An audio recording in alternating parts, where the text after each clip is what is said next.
Now that we have the tractor home, I have a lot I want to do to it. So let's get it off the trailer and let's talk about all the things I'm going to do to it.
All right, here's the plan for the tractor. I've bought this thing in 2004, so I've had it 21 years, just shy of 1,800 hours on it now. 2 years ago, I put the cab on it that I bought off a tractor that had rolled over. So I did a lot of work on the cab. And I didn't do a lot of videos, but if you look back in some of my videos, I did do a little bit about me redoing the cab. But it was winter time and I was doing snowmobile stuff at the time, so the cab didn't make a lot of video time at all, just kind of in between and working on other stuff. So love the cab on there. Couple limitations with the cab though. One, 8-foot door opening now. So now I can no longer park it in my garage. I can no longer park it in my couple of my sheds. I can't park it in that either. Has to be an 8-foot tall door opening. So pretty much you have to just park it in our barn or in the shop. So that's one limiting factor of it. The other limiting factor is clearance when you're trying to drive through the woods around tree branches and limbs and stuff. You really got to be careful because they are glass windows, even though they're tempered or not tempered, safety glass. So they'll spider, they won't just blow out, but it does have real glass in it. So I don't want to break a window and I don't want to scratch up that beautiful paint job I put on it. So here's my plan why I have it home from the cabin, because I want to do some yard work with it. I'm pulling the wheels off and getting them sandblasted and repowder coated because the cab looks so awesome and most of the plastic looks so nice still too, that I think freshening up the wheels will make it look like dang near a new tractor again. I'm also going to bring the bucket in and have that sandblasted, and I'll have that repowder coated too. I actually bought the bucket in like 99 on another tractor I had. And then when I bought this one in 2004, I reused the bucket and the loader. So that's why the loader is faded too. But I don't have time this spring to take the loader all apart, sandblast it, and powder coat it, and get all the decals back on before I need to use it. So I'm kind of limited on my time, but I have time to where I can give up the wheels, and that'll be a quick turnaround on the wheels, because I'll take the tires off myself, bring the wheels in, get them blasted, powder coated, and I'll have them back within about a week. So I have time to do that. Loader will be on the next phase of things to do on the tractor. And I think a new hood. Hood's getting kind of faded too. I wasn't the best at parking this thing inside when I first bought it. I didn't really have room to always keep it inside. And the loader, when I ain't using it, is left outside. So that's why the loader got so faded. But now I have inside storage to where when I do take the loader off, it actually stays inside now. So that's what I'm gonna do. Freshen it up a little bit, so we'll get it into the shop.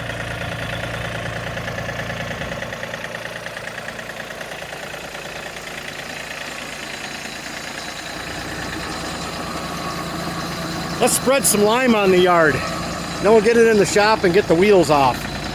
I got an appointment with the sandblaster tomorrow to bring the wheels in.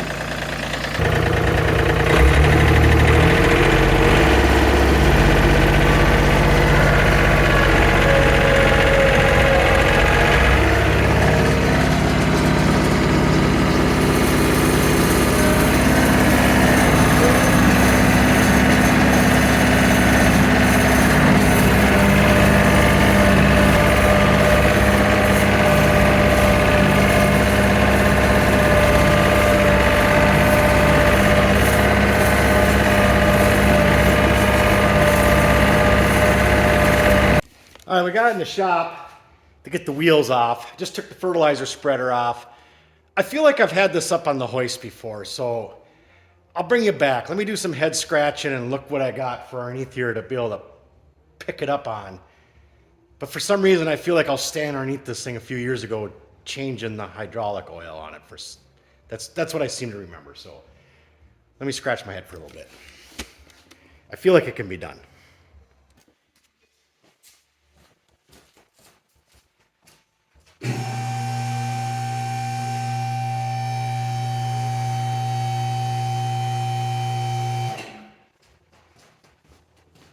Well, I finally got a couple good pick points. If I was standing underneath this thing a couple years ago, I was a crazy man, because I wouldn't stand underneath it now. But I'll go as far as I did off the floor here, enough to get the tires off. But yeah, I don't know if I had this thing up high enough to stand underneath it. Yikes. Because I'm not overly confident with the pick points that I found, but it seems to be okay. Well, it'll be good enough to take the tires off.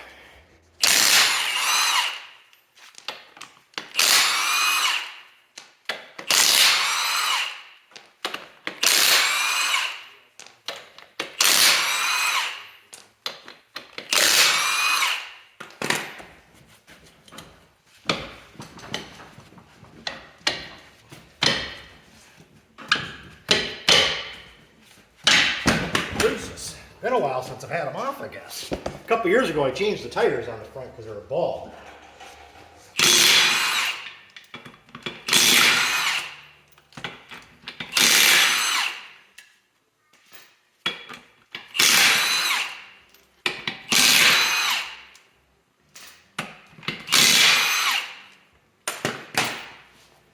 Well, it's balanced here in a minute, I guess.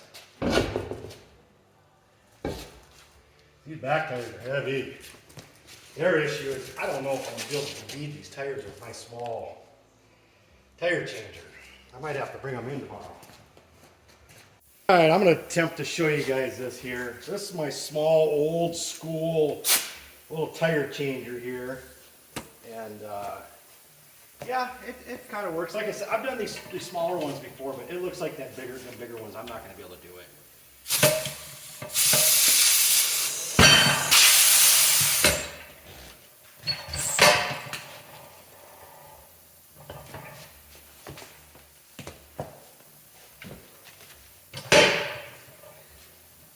It's crude, but it works.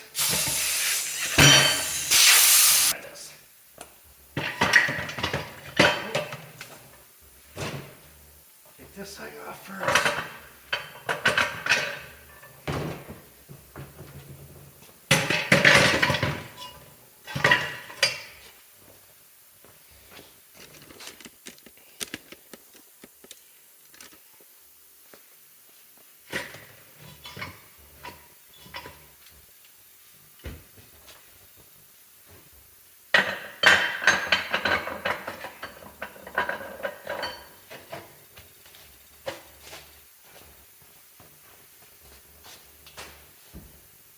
Requires a little bit of manual work.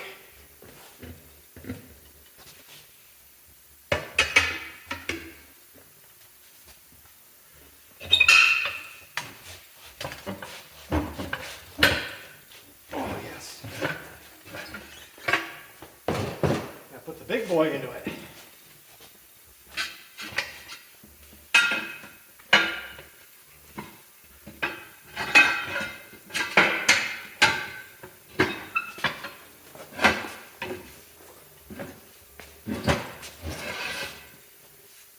There. Huh? Not too shabby. Oh, I'm out of breath. I decided not to admit defeat so easily. I remember back in the day, I changed a lot of 44-inch boggers off the back of the trailer with a loading ramp and the tow vehicle to debeat it. And usually we'd use some kind of pry bars or tire irons or whatever to get the tire off. So I'm like, all right, I'll go get my ramp out of the trailer, set up a tire, drive the truck up on it, see if it works. Lo and behold, it's debeated. God, these tires are big. Man, they're like 40 some inches tall. So I am going to attempt to put it on the tire changer to actually get the tire off. Otherwise, I got some tire spoons, but let's go outside to my tire machine that I currently have outside now, and I will show you what I came up with. All right, here it is. Here's my backyard tire changer. So yeah, like I said, we did this a lot. Did it a lot back in the day. Yeah, I don't know why I was being lazy and said I can't change them at home, and I thought, you know what, I can do this. I've done it, so let's see if this one works as good as the first one did.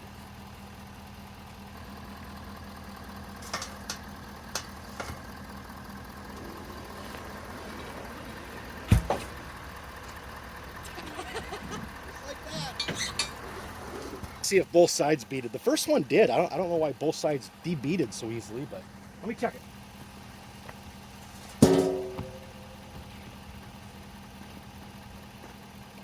Oh, and they're heavy too.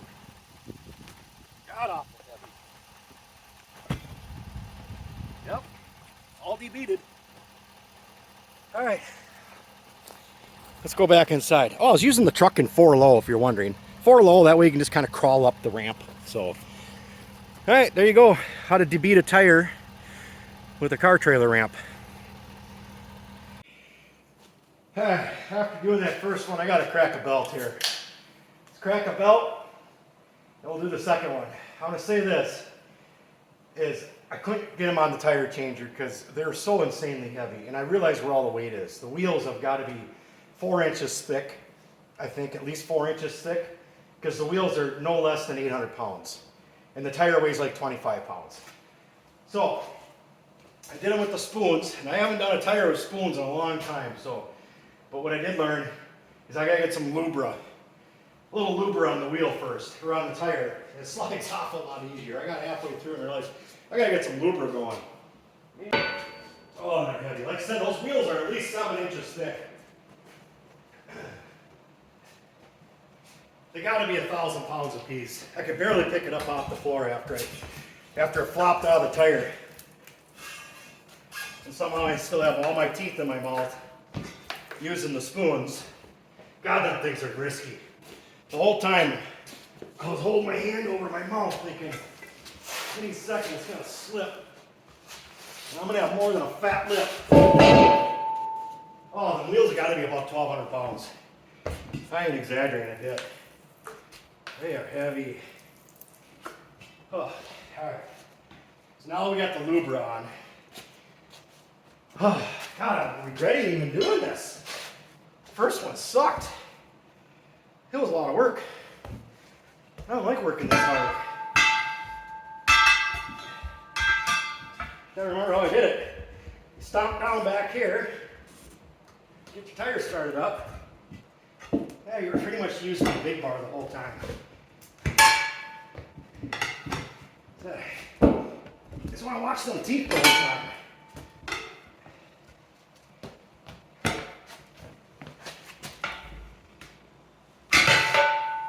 Yeah. That's nice. Whew. Oh, 1,500 pound wheels. Minimum. That's what I do with my Lubra. Oh, that's a fine spot to leave it. Oh, and roll the tire to it. I ain't laying it back down. 1,600 pounds they got away. Minimum. Yeah. Plenty of Lubra.